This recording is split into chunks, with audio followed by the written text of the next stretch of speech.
dit, le vrai défenseur Yarumba Nabiso, c'est Ferrego là. Ça n'engage que moi, c'est une analyse que je fais personnelle, ça n'engage que moi.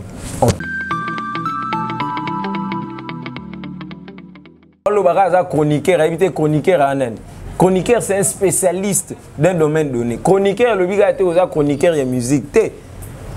Même la politique, il y a des chroniqueurs. Même la balle, il y a des chroniqueurs. Okay. Tu prétends être international, tu prétends être professionnel, mais yomoko, babiloko o yo dekriaka yango zozongela kango. Biloko yo dekria yango yo zo betela ngo maboko. Oboya ke ngalinga te batu ba finga muntu na kombo na ngai mais kaba même batu wana ba finga yo zo boka ba mabanga, ça dit en d'autres termes, nous en communication on dit tout est communication.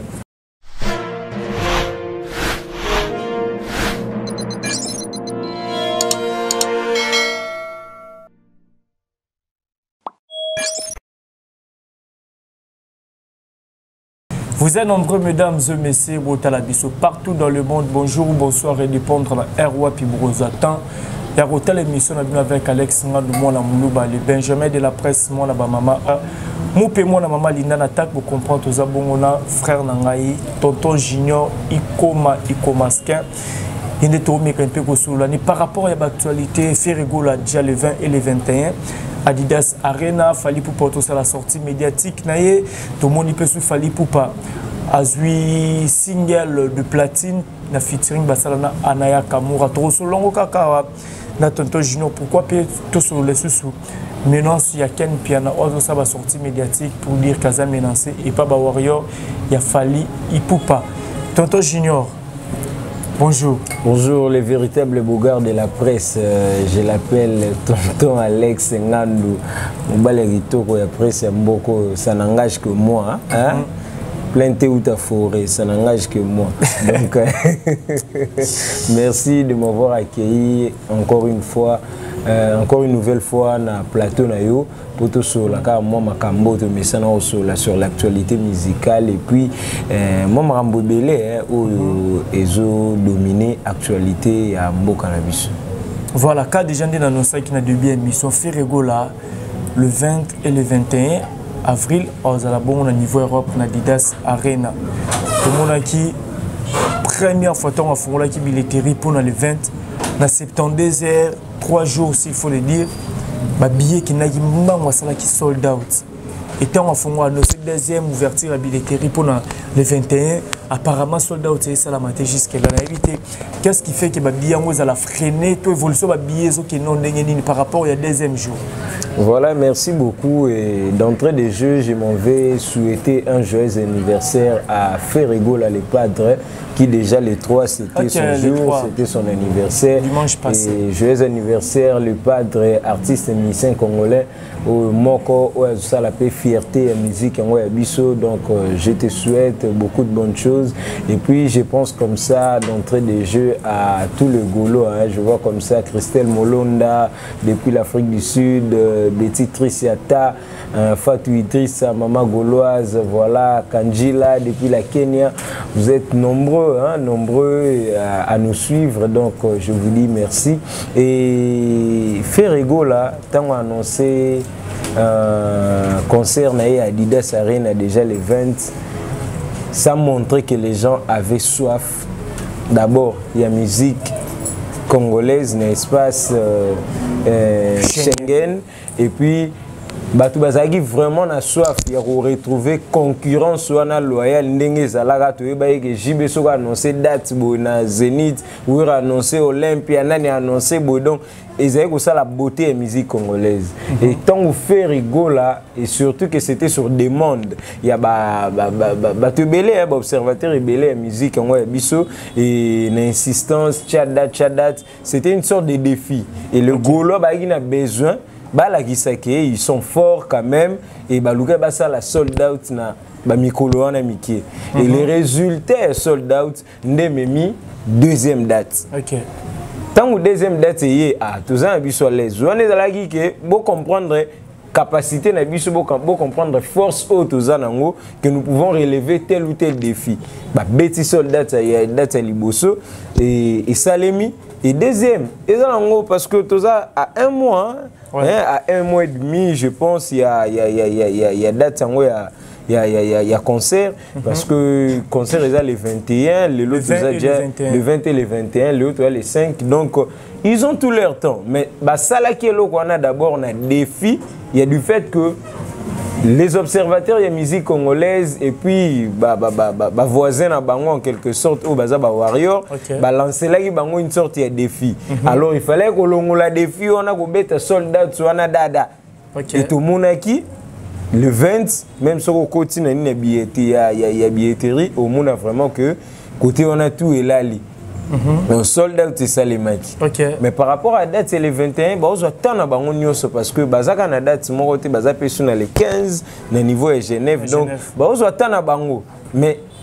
bah on a que ça que ceux qui lancer les biso défi tout ça prêt à répliquer alors pour moi j'ai dit bravo aux Gaulois par rapport il y a preuve au Bossali relaxé que Boza vraiment fanatique il y a solo vous soutenez vraiment artiste Nabino na solo vous avez fait preuve il y a beaucoup de responsabilité beaucoup de maturité parce que vous avez assumé votre artiste et bon là ici que artiste Nabino azanga ki bino mikole belé na espace Schengen mais batubelé ba selon analyse côté la première ouverture habilité bêtis sold out na 3 jours deuxième dès qui ralenti batubelé ba côté doute na sold out na ba mon roi ba makiona nde to na analyse belé salem batubelé ba mon makiona mais makiona je m'étonne tant batumsu baloba bongo makiona mais biso tout au moni bo azana tembe aki o solliciter billet bah il place billet comme normalement au monisco ma bien abisso même observateur et belé après na biso et belé to link ko zoaka ba racontar OK oyoki mutaloba ki oyo vandele ngo sali analyse juste pose ba vie baluka ko ke luka information na source te ce que ça vraiment journaliste chroniqueur observateur et musique to fanatique on a besoin la salle est grandement ouverte. Kende na ni na billetterie. Kota tourna soki oluka billet ya nini au monango. Donc sold out et salemaki. Alors de ce côté-là, il n'y a pas de doute. Je viens de l'expliquer. Les Gaulois ont voulu passer un message pour dire que toza rola la tête aux alipé. OK. Quand des baluyemo leader na bango loba ki to leka bango na ebele. C'est-à-dire baluka ba ça la preuve yo la ki to l'équipe bino na ebele. Vous comprenez? Et on va bêter que l'eau qu'on a dada. Bah ça là par rapport il y a des filles à message tout défi au balancer là qui bango ya chat date parce que tout ça là quand ben mission mo belé. Li kambo chat date et zuna ba innocent oyo message on est qui non concerné pour la bango tout le monde qui vient biso waze ko pe ay go chat date na bakanda kaka. You arena. Chat date vient biso waze ko chat date. Donc c'est-à-dire que eza eloko moko message moto défi moko ezo ki batu belé mais ezaki message destiné na faire rigola et alors golo bazaki na devoir na obligation ya ko longola défi on et tant ba longoli défi on parce que la bango subo bien o tskel to beta mso dada ba ça pressé na mututé ah ouais mais balaki sika capacité na bango que l'équipe bango na belende leader na bango aloba. Donc c'est par rapport à ça, ce n'est même pas parce que tes zaki ya makiona te makiona za te frère Gola soika a passé message mot d'ordre yiba ki batu wana même à Genève ba billet ici là parce que tozana batu o bazana espace Schengen tozana ba confrères tozana ba ndeko o ba rapporter la rabiso ba correspondant baza moi ebelé par-ci par-là l'espace Schengen. Les gens avaient soif de faire rigoler. Contrairement à un collègue Naye Fali Poupa qui avait déjà pris l'habitude d'y presser déjà en Europe et avec tous les avantages qui bénéficiaient à l'État français par rapport à la relation avec l'autorité et Yokagi déjà. Poto batu ba koma ina bezo ba mona couleur mususu. Ba mona logo musu ya sika. Ça dit bazwa o bazan ngo habitude ya koyoka te. Ba yoka pe besoin ba yoka la pire au demba. Ba yoka musique on a fait rigoler parce que on peut tout dire. le vrai défenseur ya rumba na biso c'est Ferrego là. Ça n'engage que moi, c'est une analyse que je fais personnelle, ça n'engage que moi. En tout cas, Sokol Yoka vraiment la rumba dans son originalité, Oyoka n'est pas faire parce que Oyoka tous les guitares, Oyoka instruments ils ont s'exprimer. OK. Alors Ferrego là les fait très bien. Alors les gens avaient besoin de leur identité et surtout que la rumba congolaise le patrimoine mondial et UNESCO. Alors il fallait un défenseur, quelqu'un qui fait bien la rumba, qui l'assume, comme Ferré l'assume, parce que contrairement à Fali qui essaie un peu de voir d'autres horizons, et il les fait très bien, mais Ferrego là garde vraiment l'originalité, il y a musique, identité et musique congolaise. Voilà, l'évolution, il y a le 21 par rapport à la billetterie. Tonton Junior réseau évolue ndeni. Mais ils ont qui n'ont pas bien, ils ont qui n'ont bien déjà na moni. Bien, c'est comme si tu dis ça. Non, je ne doute pas. Je ne doute pas parce que Jack Carré d'or, il y a déjà épuisé. Ouais, il y a 90 euros, il y a déjà épuisé. Catégorie D, il y a 68 euros épuisé. Ça dit et qui est bien. Ils ont qui est bien. On a vu ça, les Gaulois ont tout leur temps. Et si par rapport il y a des défis au lancer la Bango, ils ont fait preuve pour prouver que qui peut relever des défis. Alors ils ont pris leur temps, Adidas,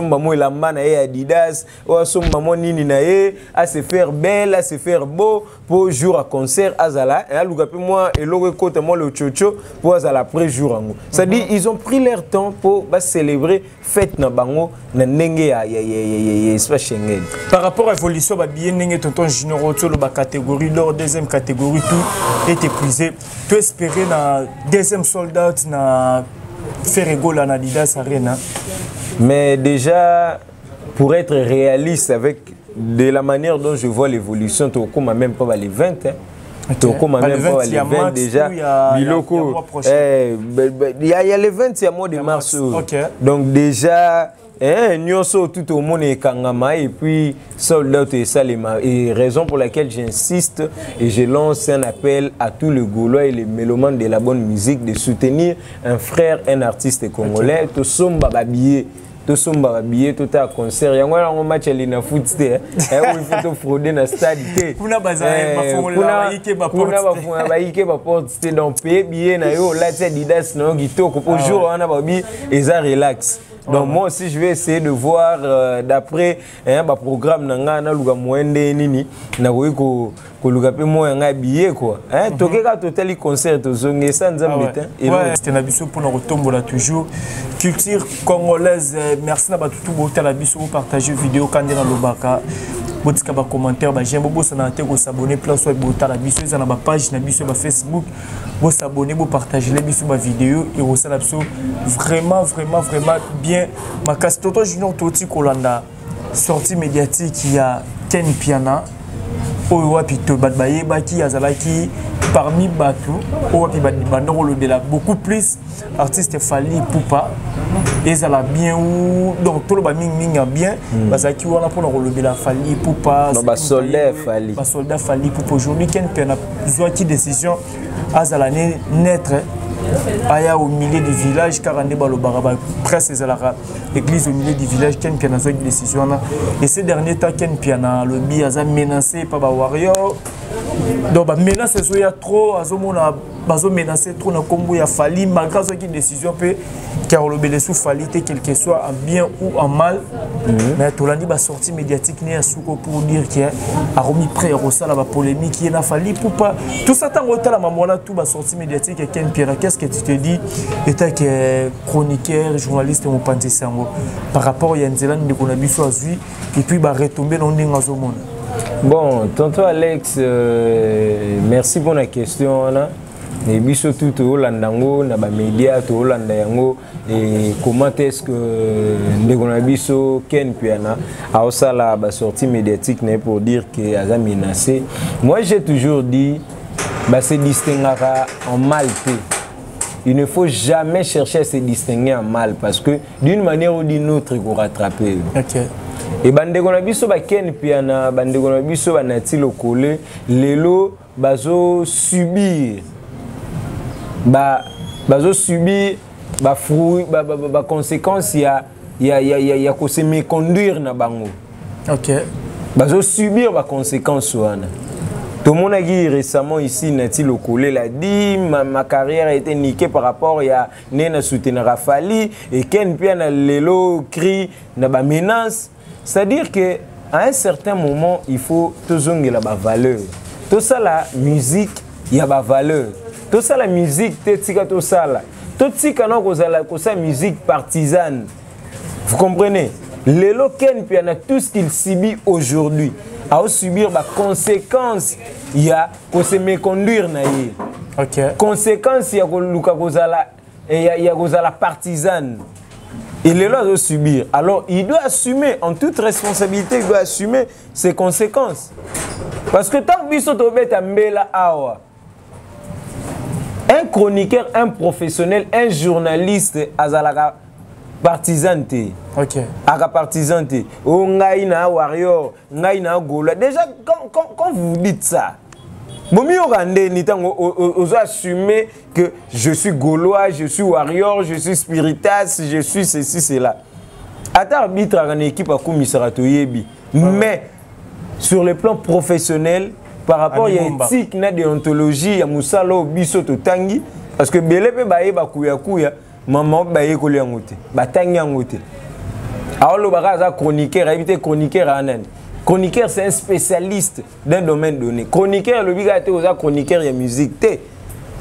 Même la politique, il y a des chroniqueurs. Même la balle, il y a des chroniqueurs. Et bien, les bazar, il y a des chroniqueurs à Ebiangote. Au milieu, il y a des chroniqueurs musicaux, mais l'histoire, il y a musique à Congo, ils ont ignoré. Ils sont ready à Miss, à Salani, nous y habiter. Dans l'année, ils sont en colère. Petite moro ya chroniqueuse a oloba et a tuna radio sani na musique à Congo. Weke via fashion net ga tellement na plateau. Vraiment. Ça dit tant au monde que chroniqueur azo ignorer.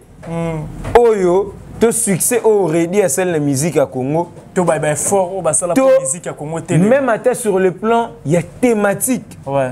Redi Ami c'est parmi les rares artistes congolais oyo a ebiko koma texte et puis à produire la thématique et solo à part ba vena biso ba luambo na ndenga texte. Ah ouais. Yo kanzembo tu ya redi un message na kati et puis message ozo édifié moment na mutu moko boye azo ignorer vie bailo oh TV bailo salani Bilo mzoko selon Mbatati. Vous comprenez? Et voilà. Vous comprenez? Ça dit bilo monsieur pesera kanda. Ah oui. Ou un mimanda chanto tourne anani.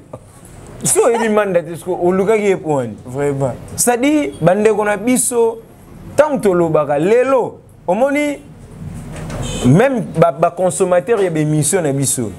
Même public e landara biso. Lelo pe ba comprendre TV za bazo baté. Oui oui. Public e landara biso eza public e hétérogène. Chege Olandayo, professeur d'université Olandayo, maman Zolandayo, papa Zolandayo, bana ba Olandayo. Babiloko bango ba ya ko sala na internet wana. Ko finga, ko sala boya cause parce que soutenir artiste songolo pakala. D'une manière ou d'une autre, ko rattraper bino. Dans 10 ans, 5 ans. Nage ou 10 ans musika, ata ba 3 ans. Ba chroniqueur est belé, ba tout ba les gars na internet total la bino souté parce que to comprendre que TV ils ba zo baté. Public wana azo comprendre que à force ya hotel ba biloko wana ça nous a brouti davantage. Et ba ko sanctionner biso na ndenge sengeli.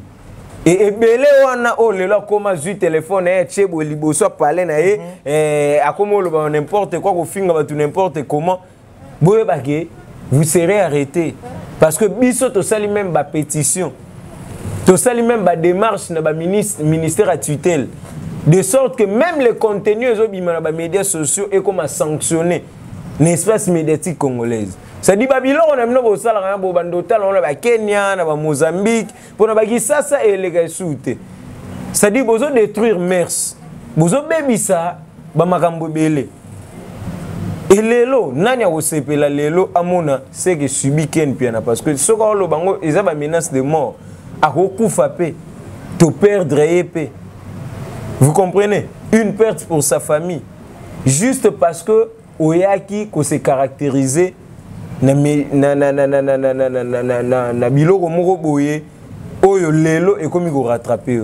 C'est-à-dire à tous les autres qui restent encore là, moi je vous exhorte bozala ba responsable boye ba eloko ni bo luka boye ba eloko ni bo sala c'est-à-dire musala o bo sala yango nde tombola bino yango nde sala ki ba benga bino ba grand succès à la éphémère les logos connaître succès ba Hollanda yo combien de vies 100 000 vies oui il y a succès et attend na yo mais lobi o lega na nzela ta muso ta muta ebiote pour ebele ba vie pe ebele ba ser na biso ba sala ba succès lelo soko lega na balabala inaperçu c'est-à-dire potikala na kati ya grandeur pour ba benga yo grand il faut ça la preuve musala ne mute ko etira mutu na grandeur mais ce n'est pas le succès est éphémère nakenda ku musika te pour dire papa Wemba à l'époque a dominé la musique y Afrique né monde à une certaine période mais comment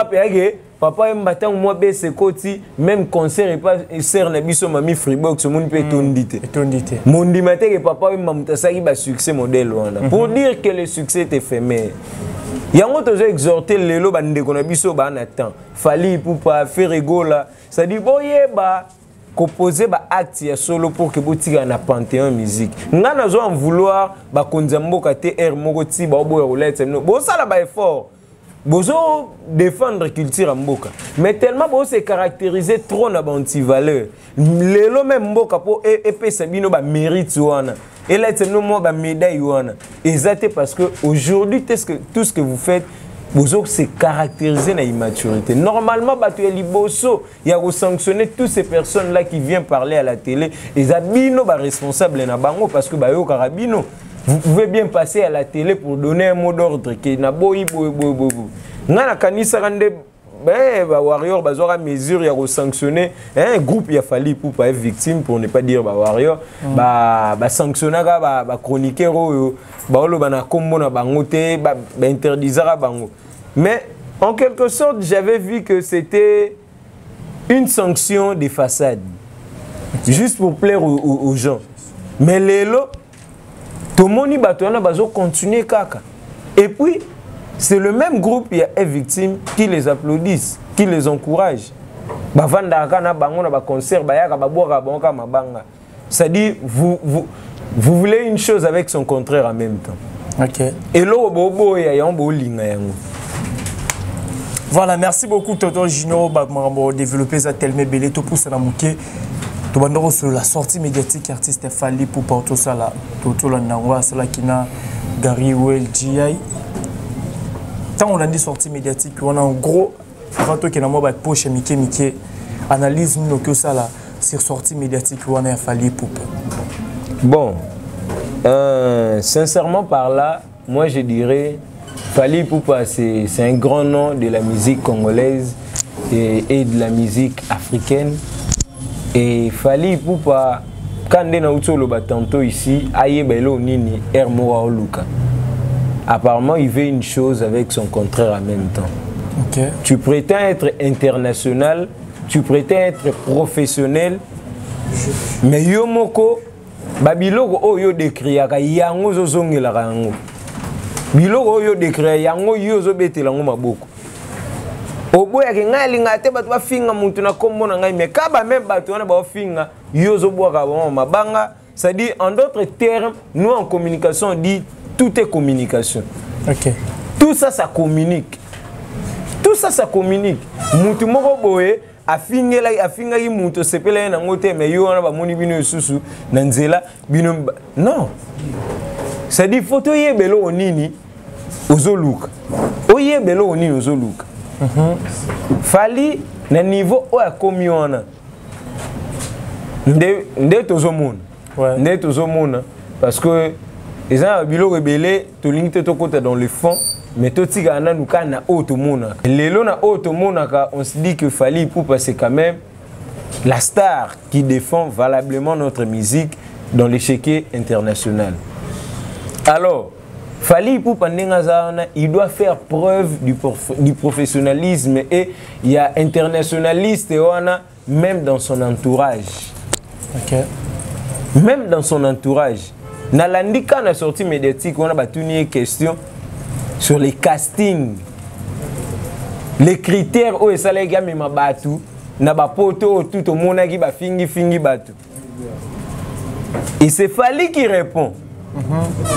Fally Ipupa qui répond. Que na mema qui ba master, ba petit, ba danseuse, ba musicien to kenda ça boulot to zongi. C'est en contradiction na mukanda o bango basala pour na sanctionner bandeko mususu baza ko finga ba gel show et les consorts. Mais mukanda ne bimaki après. Ben voilà. Après déjà mais, en plein voyage. Normalement, en toute responsabilité, Fally devait faire preuve. Il y a responsabilité, il y a qu'à sanctionner le comportement parce que tant que l'être bimaki Fally ne se prononcer. Mais les lois ça li sorti médiatique normalement tout le monde yo kangona munokona emoko. Et puis elle est motivé même bateau balandaka ba warrior balinga ba comprendre que bateau vraiment to rolanda bango souté parce que ba ternir image na biso. Et quand Fally Ipupa vient pour soutenir sans d'autres termes. C'est-à-dire que il veut une chose avec son contraire en même temps. Ok. Il y a un moment où il Fally Ipupa, tu n'as pas besoin de tout ce monde là pose à la Oyozali. C'est le fruit du travail des commissions place Oyozawana. Alors à force il y a le lukaka, batumo bazalaka na basela ko musala ko fingaka ya ko salaka bo. Papa, le succès est éphémère. C'est pas ça ndeko ko itsaona grandeur. Nous avions vu plusieurs grandes stars. Namboka na biso o basala pe ba succès, ba Pepe Caleb ma meilleur artiste et Afrique Caraïbe. Tout le monde papa Wemba bazo ba trophée ba Koffi Olomide bango tout. Mais lelo comme appelle mon grand hôtel le monde bien piaka. Ça dit succès kendaka ezongaka. Mais poser ba acte ya solo o ko na grandeur. Que batu ba douter na grandeur na yote. Et moi, jusque-là, j'ai dit, Fally, en termes de performance, c'est le meilleur actuellement. Okay. En termes de performance. Mais la grandeur, moi, personnellement, je Fally grandi. Jusque-là. Je dirais que Fally est devenu grand. Mais jusque-là, il n'est pas encore grand. Il fait son temps, il a du succès. Mais il n'est pas encore grand. C'est-à-dire, moko ba musicien na biso ba comprendra que musique na biso po tombo mo ezana besoin mafinga te ezana besoin batu mo te ba yaka ba che ba makelele ba fingi ba mama batu ba sinze ba zongi ba na concert asimbi bouteille de champagne ba tike libanga ezo sunga biso na eloko te tala ba Nigeria tala biso lelo mona so moni top 5 ba meilleur artiste africain moni Rema Burna Boy nani Wizkid do balandani penza. Pourquoi pas biso? Pourquoi pas biso? Et ça l'appelle que Fally faire Koffi nani Koffi Fally faire et ça l'appelle bongo. Et ça la fierté et musique. Ça dit biloko biso faut défendre ba place na biso dans l'échiquier international. Merci bien Toto Junior. Autant soulevé pour moi par rapport à la grandeur au bino monde Fally na grandeur et l'homme auto monde na o convaincre que Fally au migrant. Na nenga rivalité na bango entre Fally et Ferrego là. Na ba omi balé selon na za grand zati na ba critère oyo luka po mona ke ba komi ba na ba grandeur grand zati chez bango te grand zati. OK grand zati parce que ezana ba biloko belé o tozo décrier na kati na bango. OK mais lelo c'est les deux meilleurs, c'est les deux meilleurs qui défendent valablement le drapeau de notre pays. Joueur à défendre dans un pays drapeau mboka mais lobby tout le monde a peu joueur na biso moko bakambu moko boy appelé en Europe meilleur arbitre africain performance to confondaka performance te na kozala grand. OK moni ba Koffi Olomide un grand.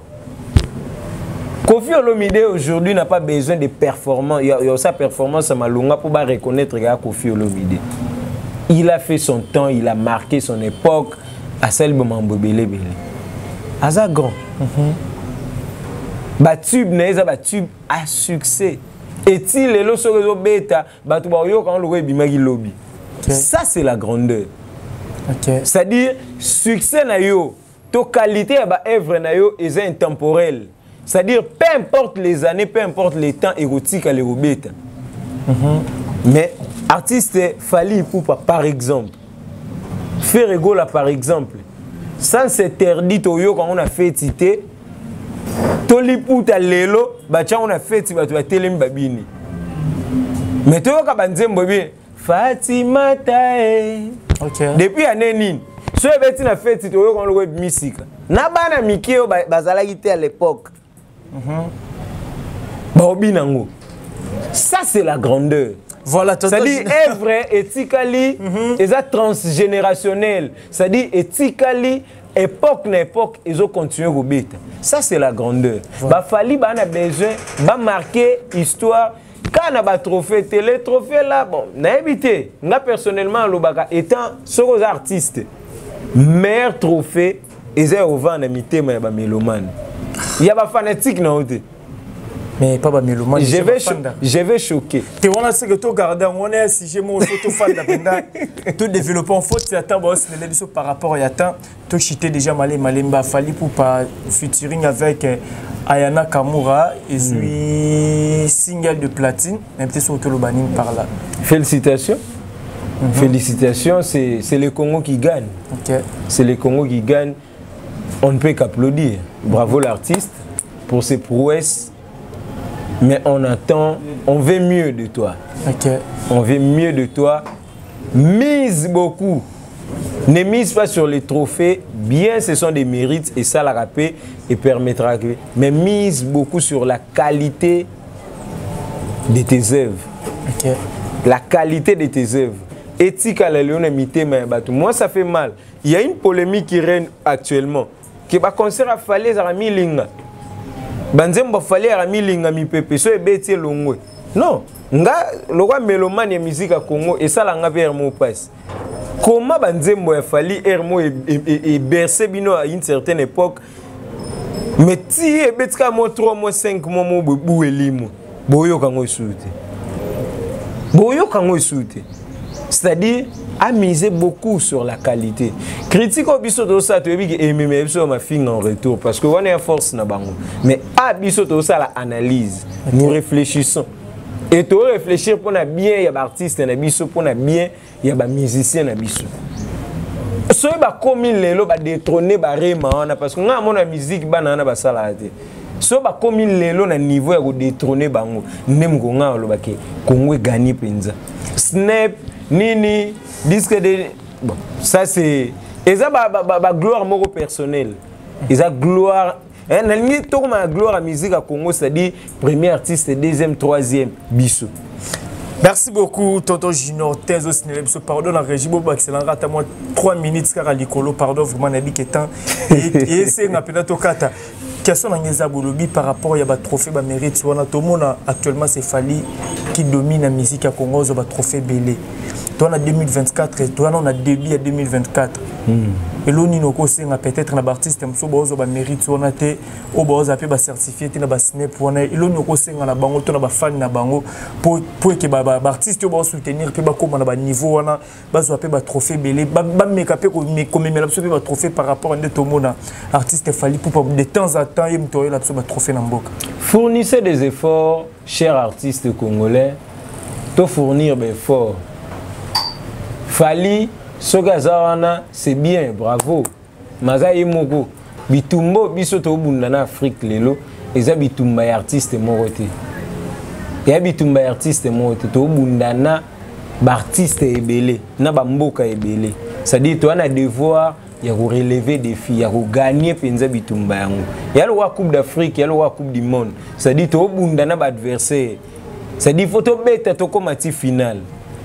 To lukate ba individualité de ça là té o to ana bakambu moko ebi ko sopa to ana pour tout trésor moko boé équipe momba bambala mais ka pour tout moko boé azali yene mto che babité ça c'est un jeu d'équipe.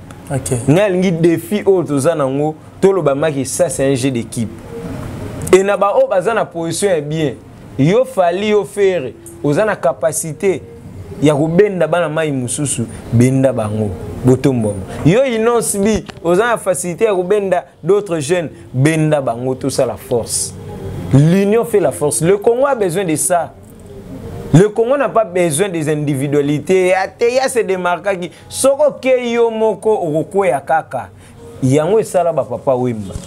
Okay. Le même cause produit les mêmes effets. À force de vouloir aller seul na bitumba. Mais bitumba oh il fait bokende longo. Ndeto mona ba ivoirien ba kinna nango. Ça dit on va défendre rumba na bango couper décaler na bango. Ça dit tous les artistes ba koti na front. Ça dit faut tu as un devoir ya kotombo la couper décaler na biso te imposer. Ça dit tous les artistes fournissent des efforts. Biso pe lelo rumba patrimoine mondial ya UNESCO. Normalement, il va y biso tout fournir ben effort. Tout travailler ba texte na biso, ba mélodie na biso. Tout tient na ba norme, tout tient rumba na ba norme, tout perfectionner en pour que tu présenter dans le monde entier. Mais tu tires la banalité, la futilité, mutu moko yanga na danger en quoi? Yo courant. Voilà, merci beaucoup Tonton Junior, nous sommes vraiment arrivés à la fin. Ozara na tamu qui est il y a aussi la symbiose, donc vite fait parce que tant déjà permettre de susciter et puis dédicace rapidement. Merci beaucoup Tonton Alex pour l'opportunité, pour l'occasion. Et j'ai dit comme ça, le Congo a besoin de tout le monde pour tout le monde. Les lots, défis autour à relever, surtout gagner. Même à terme, le secteur de la vie publique, il a changé. Et il faut bouger même au niveau politique. Il faut bouger même au niveau politique. C'est-à-dire nous avions l'obligation et le devoir de mettre toutes nos banalités de côté, nos futilités. Total est important. Les lots on a rumba représenter dans le monde. C'est-à-dire que porter rumba on a na qualité de musique tout ça là pour que tout teka yango malam. Et tout trôner, tout récupérer place na biso na échiquier international. Voilà. Il y a ça la force na biso. Okay. Alors, ma banalité vraiment, ça n'a plus de place. Moi j'ai dit aux leaders de sanctionner positivement, sévèrement tous ces barbares-là qui passent à la télé en leur nom pour nous faire sous le Congo n'a pas besoin de ça. Tu as besoin de la merci pour permettre tous dans la société à Malonga. Alors j'ai dit un grand merci je pense comme ça à Maman Cocotte Makande Mouchid, la grande dame, et je pense comme ça à Betty Tricia Ta, et je pense aussi à Maman Mireille Wanzola depuis la Côte d'Ivoire où elle séjourne. Je pense aussi à Nana Takaza, la tacanisation, la patronne depuis l'Irlande, Linda Riziki. Je pense à Antometa Mboui, joyeux anniversaire. Je pense à Laetitia Pilipili, pimenté chocolaté, la crème fraîche. Laetitia Pilipili. Maman Tété, la patronne, je pense à toi aussi. Maman chérie, bisous. Et je pense comme ça, Nabandegotou, Balandi Bisso, évangéliste Abiri, depuis quelque part, je te salue.